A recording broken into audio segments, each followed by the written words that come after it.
Welcome to Walking the Earth. Today we are at the Thai monastic compound in the Theravada section of the Lumbini Sacred Garden in Lumbini, Nepal,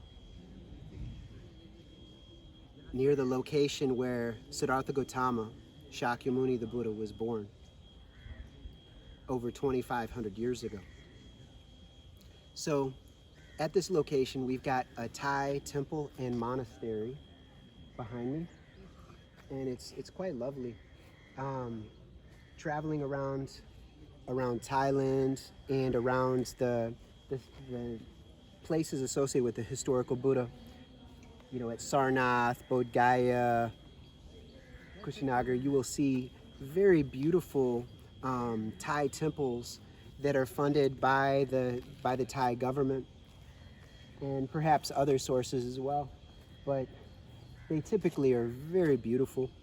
And I don't know a whole lot about architecture, so I can't tell you all the details about it, but I really appreciate, they're so graceful and elegant and detailed, very sophisticated and well styled. They have very elaborate decor within, typically beautiful murals, very colorful, and maintaining a continuity with many of the older styles of architecture and artistry. So this is the first time that I've been to a Thai temple in many years.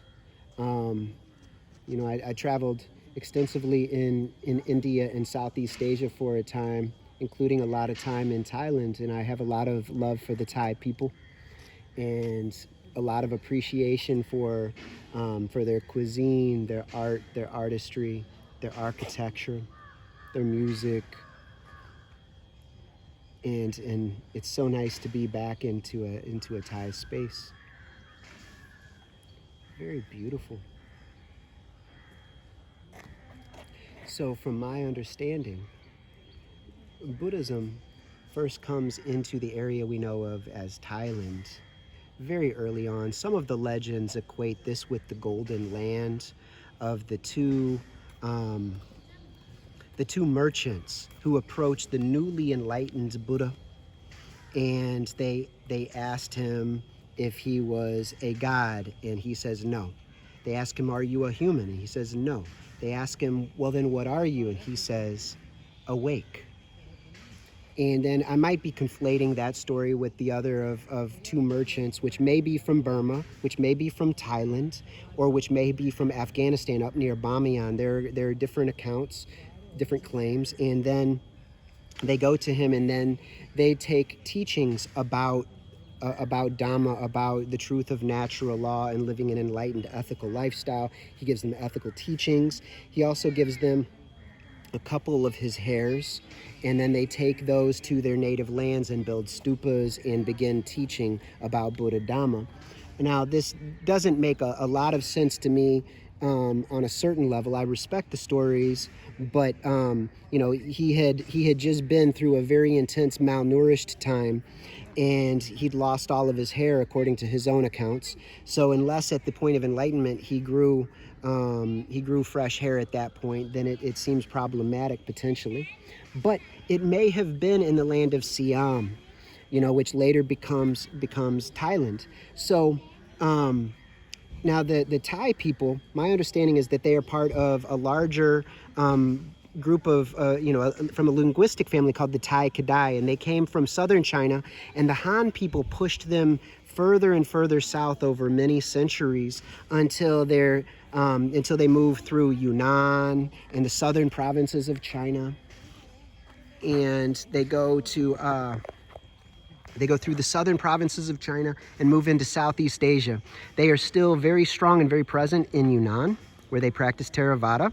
They are present in northern Vietnam. They're present in Laos, and in all throughout Thailand, and in northern Myanmar, Burma, where they are called the Shan people. So you got the Shan, the Thai, the Lao, and then a branch of them moved down the Brahmaputra River and formed the Ahom dynasty in Assam along the Brahmaputra, and they were Shaivites from my understanding in that area. In other areas, they had many different religions, but eventually they are under the rule of the Khmer for quite a long time, up in Isan province of northeast Thailand, and in northern Thailand, and in part of Laos, and all the way across until the Malay Peninsula a bit. And the Khmer tended to be Hindu, and then later Mahayana Buddhist. So only at a later point you have the Mon people, which are present in Myanmar and in Thailand. They become Theravada Buddhists. And then through there, they have an influence on the Bomber, who come down, my understanding, from Tibet, and then take over the traditional Mon territories, and also take on their religion and religiosity. And they abducted monks. They took the Tipitaka. They took statuary, martial arts, dancing styles. These are stories I'd heard. I'm not for certain about the accuracy of this. So forgive me if I'm off a bit. There's so much more history and culture and religion to study. So then, besides that, the Thais increasingly become independent of the Khmer, and as a way of, part of the way that they separated themselves from the Khmer is they still maintained connections to a lot of the Brahmanic Hindu ritual associated with kingship, but they moved more from Hindu religion more to Theravada Buddhism, and then became strongly connected to Theravada. And then they have some very strong Vipassana traditions that they practice there from ancient times, the Thai forest tradition.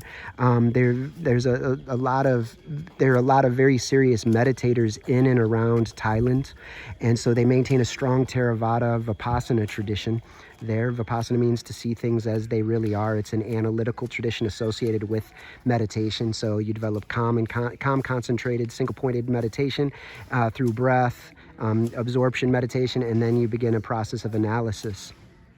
So anyway, I just wanted to share a little bit about the Thai expression of Theravada Buddhism, and here in this beautiful location.